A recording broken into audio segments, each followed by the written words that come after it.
Students যোৱাকালি সেবাৰ পৰা এখন নতুনকৈ নটিফিকেশন জাৰি কৰিলে য'ত বিভিন্ন পৰিৱৰ্তনৰ দ্বাৰা আমাৰ HSLC 2025 পাতাৰ কথা ইয়াত লিখা হৈ আছে এতিয়া সেই কথাখিনি শুনি বা চাই ছাত্ৰ ছাত্ৰীসকলৰ লগতে পেৰেন্টছৰো চকু কপালত উঠি গৈছে তেওঁলোকে ভাবিছে ছাত্ৰ ছাত্ৰীসকলে যে এবাৰ আমি ফেইল কৰিম নেকি আমি আমাৰ বাৰত ইমান টান কৰি দিলে গতিকে আমি ফেইল কৰো নেকি ঠিক নাই এতিয়া প্ৰথমতে ডিসকাস কৰিম যে একচুয়ালি চেঞ্জেস কিনি কিহৰ কাৰণে আহিল ইমান ডাঙৰ চেঞ্জটো কিয় আহিলে এতিয়া আমি যদি এটা বস্তু লক্ষ্য কৰো যে CBSE ৰ কিন্তু প্যাটাৰ্ন এই যে নটিফিকেশনখন আছে সেই গুটেইখিনি কথা কিন্তু CBSE ফলো কৰি আহিছে বহু দিনৰ পৰা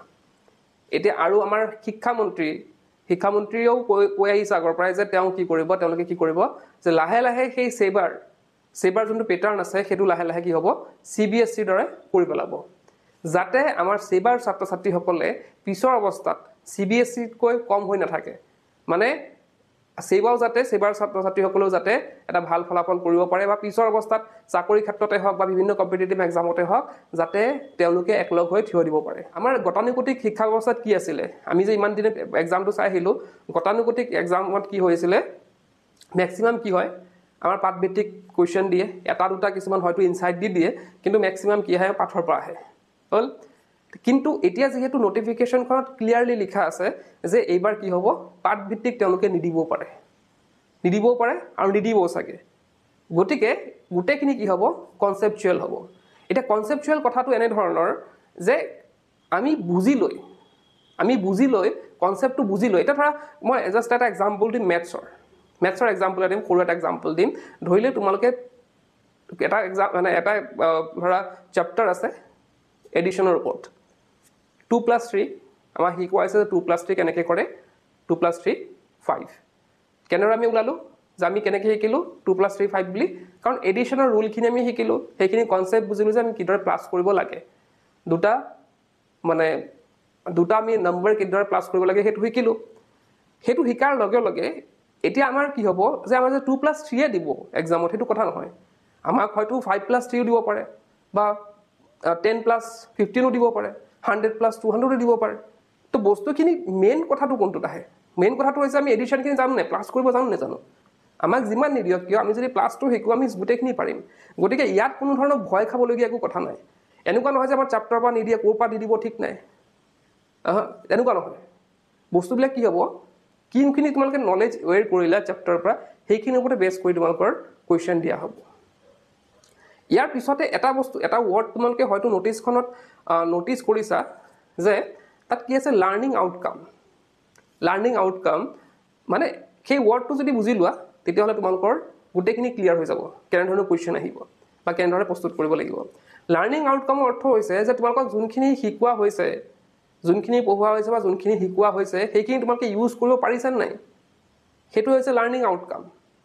এতিয়া ধৰা মই ইংলিশৰ গ্ৰামাৰ এটা এক্সাম্পল দিম ধৰি লোৱা এটা ভয়েস ইংলিশৰ গ্ৰামাৰ ভয়েসত তোমালোকৰ গুটে ৰুলখিনি জানা ৰুলখিনি গুটেখিনি শিকোৱাই দিছে এটা ৰুলখিনি তোমালোকে প্ৰয়োগ কৰিব পাৰিছা নাই সেইটো চোৱা হ'ব তোমালোকে যদি ৰুলখিনি ভালদৰে পঢ়ি চাইছা বা ভালদৰে শিকি লৈছা তেতিয়াহলে তোমালোকে যিকোনো ভয়েস কৰিব দিয়ক তোমালোকে পাৰিবা কিন্তু কোনোবা হয়তো হেতু নাজানিব পাৰে ৰুলখিনি কাৰবা দিগদাৰ লাগিব পাৰে গতিকে তেওঁলোকৰ অসুবিধা হোৱাটো কিন্তু খাটাং সেইকাৰণে মই কওঁ যে এইবাৰ যদি তোমালোকে HSLC 2025 ভাল কৰি দিবলৈ আছে এটা বস্তু মূৰত কমাই লোৱা আৰু সেই বস্তুটো হৈছে যে এটেন্টিভলি আমি পঢ়িব লাগিব লগতে এক্টিভ লিসনাৰ হ'ব লাগিব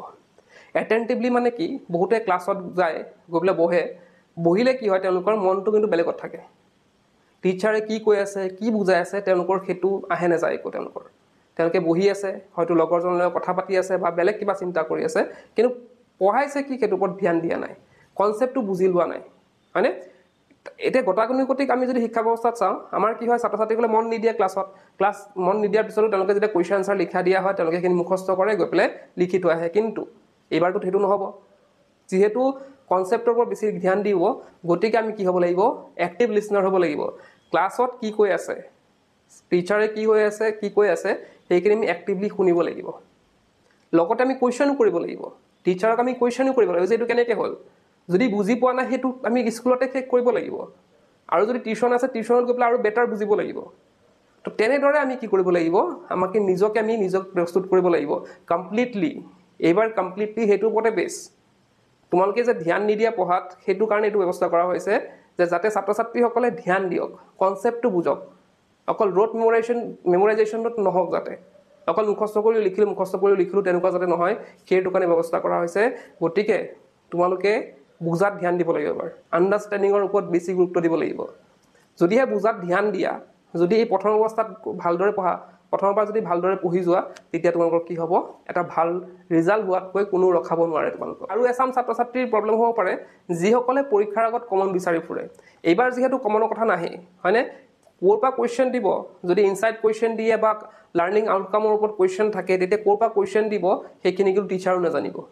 কেনেকৈ কুৱেশ্যন দিব, ক'ৰ পৰা কুৱেশ্যন দিব, সেইটো টিচাৰো নাজানিব। গতিকে আৰু বেলেগ আৰু উপায় নাই, এইবাৰ পঢ়িব লাগিব, পঢ়াৰ বাহিৰে এইবাৰ একো উপায় নাই। আৰু এটা প্ৰব্লেম কাৰ হ'ব, যিসকলে পৰীক্ষাত বেলেগৰ আশা কৰি যায়, হয়নে, MCQ ক্ষেত্ৰত দেখা যায় বহুতো ছাত্ৰ ছাত্ৰীয়ে কি কৰে, HSLC এক্সামত গৈ তেওঁলোকে বেলেগৰ আশাত যায়। তেওঁলোকে ভাবে যে মই নপঢ়িলেও চলিব, বেলেগৰ পৰা সুধি লিখিম, কিন্তু এইবাৰ নহ'ব। যিহেতু MCQ পেটাৰ্ণটোৱে চেঞ্জ কৰি দিব, হয়নে, তোমাৰ কুৱেশ্যনখিনি নিমিলিব বেলেগৰ লগত, বেলেগৰ কুৱেশ্যন তোমাৰ লগত নিমিলিব, কুৱেশ্যন একে থাকিব কিন্তু নম্বৰ নিমিলিব, হয়নে। তুমি 1 নম্বৰ বোলে 1 নম্বৰ কিমান লিখিছ, সি ক'লে B, কিন্তু তাৰ 1 নম্বৰটো বেলেগ, তেতিয়া তোমালোকে লিখিলে কি হ'ব, তোমালোকৰ ভুল হৈ যাব। গতিকে এনেধৰণৰ প্ৰব্লেম কিছুমান আহিব। গতিকে এটাই ছাজেষ্ট কৰিম, তোমালোকে প্ৰথমৰ পৰা ভালদৰে পঢ়ি যোৱা, আৰু যদিহে তোমালোকে এটেণ্টিভলি, আৰু দুটা মন্ত্ৰ জ্ঞান মানে মনত ৰাখিবা, এটেণ্টিভলি পঢ়িব লাগিব আৰু এক্টিভ লিচনাৰ হ'ব লাগিব। আমি যদি ভালদৰে শুনো আৰু মনোযোগ দি পঢ়োঁ, আমাক কোনেও কিন্তু ৰখাব নোৱাৰে HSLC। এতিয়া higher secondary second year result check কৰিবলৈ তোমালোকে প্লে ষ্ট'ৰত যাবা, প্লে ষ্ট'ৰত গৈ টাইপ কৰিবা আছাম 12 ৰিজাল্ট 2024, তো টাইপ কৰিলোঁ। তাৰপিছতে আমাৰ যোনটো ফাৰ্ষ্ট এপ্লিকেশ্যন আছে 10 to 12 বৰ্ড ৰিজাল্ট, সেইটো ক্লিক কৰিবা আৰু ইনষ্টল বটনটো ক্লিক কৰি দিবা। তো আমাৰ চোৱা ডাউনলোড হৈ আছে এতিয়া। তো ডাউনলোড হোৱাৰ পিছতে আমি কি কৰিম, তাক অ'পেন কৰিম। অ'পেন কৰাৰ পিছতে আমাৰ ইয়াত বৰ্ডটো চিলেক্ট কৰিব লাগিব। আমি কি কৰিম, আমি ডাইৰেক্টলি চিলেক্ট কৰিব পাৰোঁ বা আছাম বৰ্ড আমি টাইপ কৰিব পাৰোঁ। তো আছাম বৰ্ডটো আমি চিলেক্ট কৰিম। তো আছাম বৰ্ডটো চিলেক্ট কৰাৰ পিছত ক্লাছ 12 চিলেক্ট কৰিব লাগিব। তাৰপিছতে তোমালোকৰ ইয়াত ইয়ৰ ৰিজাল্ট তাত ক্লিক কৰিবা। তো তাত চেক ইয়ৰ ৰিজাল্ট আছে, তাতে গৈ পেলাই তোমালোকে ৰিজাল্ট চাব পাৰা। এইখিনি আছিলে আজি ভিডিঅ'ত ক'বলগীয়া। আজি ভিডিঅ'তে শেষ কৰিলোঁ। কি